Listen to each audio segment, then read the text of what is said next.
నమస్తే. రీసెంట్‌గా కేసీఆర్ మాజీ ముఖ్యమంత్రి కేసీఆర్ బయటకు వచ్చి ప్రెస్ మీట్ పెట్టి కాంగ్రెస్ పార్టీ పైన విమర్శలు చేయడం జరిగింది. అందులో ప్రధానంగా చాలా అంశాలపైన మాట్లాడడం జరిగింది.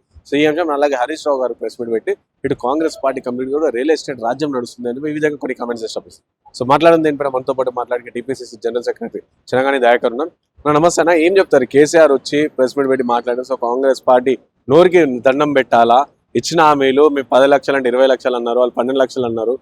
100 రోజులే, మళ్ళీ 100 రోజులు వేస్తారా, 100 రోజులే వేస్తా అని చెప్పారు. ఇప్పుడు ఏం చేసిరు అని చెప్పేసి కేసీఆర్ మనం ప్రెస్ మీట్లో అడుగుతారు. ఏం చెప్తారు?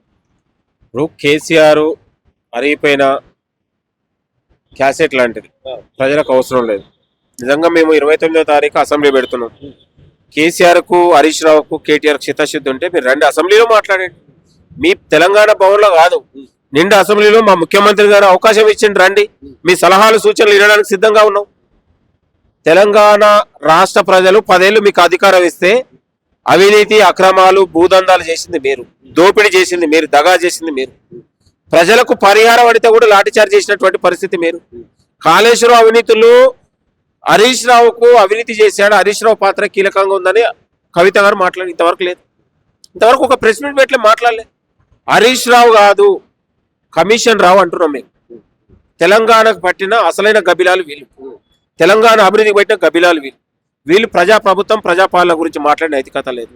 ప్రజల పక్షాన, ప్రజల ఆత్మగౌరవాన్ని, తెలంగాణ వనరులు కావచ్చు, నది జలాలు కావచ్చు, ఇవాళ పెంచడానికి, కాపాడుకోవడానికి ఈ ప్రభుత్వం సిద్ధంగా ఉంది. నిన్నగాక మొన్న బనకచర్ల నల్లమల్ల సాగర్ పైన, ఇవాళ లింక్ ప్రాజెక్టు పైన మనం సుప్రీంకోర్టులో రిట్ చేసినాం. తెలంగాణ ప్రాజెక్టులో ఏ ఒక్క ఇంచును కూడా వదులుకోవడానికి సిద్ధంగా లేదు, ఎక్కడ నష్టం జరిగినా ఊరుకోవడానికి సిద్ధంగా లేదు. మీరు తెలంగాణ ప్రాజెక్టుల పేరు మీద దగా చేసి దోపిడీ చేసింది మీరు. ఇవాళ ఆంధ్ర ఉన్నటువంటి ఆనాడు ఇవాళ నీళ్ళని తరలించుకోబోతుంటే మౌనంగా ఉంది మీరు. ఇవాళ మీరు నీతులు మాట్లాడితే ఎవరు నమ్ముతారండి ప్రజలు?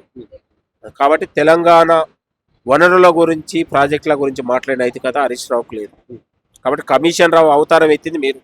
10 ఏళ్లలో 1000 కోట్లు సంపాదించుకుంది నువ్వు. ఇవాళ నువ్వు మాట్లాడితే ఎట్లా నాకు అర్థం కాకండి. నీ ఆధిపత్యం కోసం, మీ కుటుంబాలలో ఆధిపత్యం కోసం ప్రభుత్వం పైన ఎందుకు మీరు మాట్లాడతారు? ఇవాళ ముఖ్యమంత్రిని తిట్టడం కోసం రోజు వాళ్ళు పోటీలు పడుతూ, ఇవాళ హరీష్ రావు ప్రెస్ మీట్ అయితే రేపు కేటీఆర్ ప్రెస్ మీట్. ఇంకోటికి అవకాశం లేదా? మేము మీ తిట్లని రాష్ట్ర ప్రజల కోసం, అభివృద్ధి కోసం మేము మౌనంగా ఉండడానికి సిద్ధం. ప్రజల అభివృద్ధి కోసం మాకు ప్రజలు బాధ్యతతో ఇచ్చారు. మీరు ప్రజలు బాధ్యత ఇస్తే అహంకారం అనుకోరు, కళ్ళు నెత్తికెక్కి 1000 కోట్లు సంపాదించి ఇవాళ దుర్మార్గం చేశారు. కానీ మేము అట్లా కాదు, ప్రతి దాన్ని బాధ్యత అనుకుంటున్నాం. ప్రజలు ఇచ్చింది గౌరవంగా భావిస్తాం. కాబట్టి రాష్ట్ర అభివృద్ధి కోసం తెలంగాణ రాష్ట్ర ప్రజల ఇంకా చేయాల్సి చాలా ఉన్నాయి. ఇవాళ 8 లక్షల కోట్ల అప్పులు చేశారు. తెలంగాణకు రావాల్సిన ప్రాజెక్టులు మీరు చేయలే. తెలంగాణకు 10 ఏళ్లలో కేసీఆర్ చేసింది ఏంటంటే, పాలమూరు రంగారెడ్డి ప్రాజెక్టుకి ఏం చేశాడు? కనీసం తట్టడి మట్టి అయినా తీసిందా? కాంగ్రెస్ ప్రభుత్వం వచ్చిన తర్వాత కూడా నిధులు కేటాయించి ఉన్నటువంటి అక్కడ ప్రాజెక్టులు ఉన్నటువంటి ఏర్పాటు చేస్తా ఉంది. సాగు తాగునీరు ఇవ్వాలనే ఆలోచన మాకున్నది, మీకు లేదు. తెలంగాణ వనరుల రక్షణలో ప్రజాప్రభుత్వం, కాంగ్రెస్ ముఖ్యమంత్రి గారు చిత్తశుద్ధితో ఉన్నాం. ఎక్కడ అన్యాయం జరిగితే వదులుకోవడానికి సిద్ధంగా లేవు. తెలంగాణ ప్రజలు నమ్మకం ఉంది, విశ్వాసం ఉంది మా పైన. కాళేశ్వరంలో 1,00,000 కోట్లు కట్టి ఇవాళ నట్టేట ముంచింది వాళ్ళు. కాబట్టి వాళ్ళకు మాట్లాడే నైతికత లేదు. అంటే మన కేసీఆర్ గారు మాట్లాడుతూ ప్రశ్నలు గతంలో ఎప్పుడు చూసినా బీఆర్ఎస్ పార్టీ అని చెప్పేసి టీఆర్ఎస్ పార్టీ అని చెప్పేసి ఇక వాళ్ళకు బీఆర్ఎస్ పార్టీ వర్కౌట్ కాలే, మళ్ళీ దాన్ని టీఆర్ఎస్గా మారుస్తారు. కాబట్టి వాళ్ళకు సెంటిమెంట్ పేరుతో రాజకీయం చేయాలి. ప్రజలు ఆల్రెడీ అయిపోయింది, వాళ్ళు ప్రజలు నమ్మే పరిస్థితి లేదు.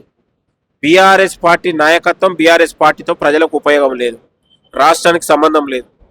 మేము కాంగ్రెస్ కాంగ్రెస్ పార్టీ ప్రజలకు విశ్వాసం ఉంది, ప్రజలకు నమ్మకం ఉంది. ప్రజల నమ్మకాన్ని నిలబెడతాం. ప్రజా నమ్మకాన్ని అడుగడుగున అడ్డుకుంటాం కాంగ్రెస్ పార్టీని, తోలు ఒలుస్తాం ఇప్పటి నుంచి అని చెప్పేసి కూడా మన కేసీఆర్ అంటారు కదా. అంటే కాంగ్రెస్ పార్టీకి నాయకులను ఎక్కడ పడితే అక్కడ అడ్డుకుంటాం, అడుగుతామని తోలు తీస్తామని చెప్పేసి కూడా మాట్లాడారు. ఏం చెప్తారు? ఆల్రెడీ ప్రజలు తోలు తీసిరు. ప్రజలు బీఆర్ఎస్ పార్టీ తోలు తీసిరు, ఇంకా కూడా తీస్తారు. మీ అహంకారం, మీ కళ్ళు నెతికేకి అహంకారం దిగిపోతే మళ్ళీ తోలు తీస్తారు. మరి ప్రజల కోసం పనిచేయడానికి సిద్ధంగా ఉన్నాం. కళ్ళు నెతికేకి అహంకారపూరితమైన మాటలు, పొగరమోతు బాటలు బంద్ చేయండి. ప్రజలు ఇచ్చిన గౌరవాన్ని స్వీకరించండి. అసెంబ్లీకి రండి, ప్రజాప్రభుత్వానికి, ప్రజాపాలనకు సలహాలు సూచనలు ఇవ్వండి. మేము వినడానికి సిద్ధంగా ఉన్నాం. అది చేత కాకుండా విష ప్రచారాలు చేయడం, విషం కక్కడం, ఈ అబద్ధాలు ఉన్నది లేనిలాగా ఎందుకు? ఈ బంద్ చేయండి. మార్పు వచ్చింది, ప్రజలు గమనించారు. మీ దోపిడీ దొంగలను, మీ దోపిడీ దందాలు అక్రమాలను ప్రజలు గమనించారు. ఆల్రెడీ ప్రజలు తోలు తీసే 2028లో కూర్చోబెట్టి మళ్ళీ ఉన్నటువంటి వచ్చే ఎన్నికలు కూడా మళ్ళీ తోలు తీస్తారు. కాబట్టి ప్రజలతోని పెట్టుకో. రాష్ట్ర ప్రజలు ఆల్రెడీ మీ గురించి తెలిసిపోయింది, మీ దోపిడీ గురించి. ప్రజలకు మీకు అవసరం లేదు, ప్రజలు మిమ్మల్ని నమ్మరు. మరొక 10 ఏళ్ళు ప్రజల పక్షాన మేము ఉంటాం, ప్రజలు మమ్మల్ని కోరుకుంటారు. సో విన్నర్ ఇది చెనగాని దయాకర్ చెప్తాను. సో ప్రజలందరూ కూడా సో ప్రజలు కాంగ్రెస్ పార్టీ ప్రజల పక్షాన, సో ప్రజలు కూడా కాంగ్రెస్ పార్టీ పక్షాన ఉందని చెప్పి వారు చెప్తాను. పరిస్థితి కెమెరా పర్సన్ సాయితో రాణా ప్రతాప్ ఇప్పుడు హైదరాబాద్.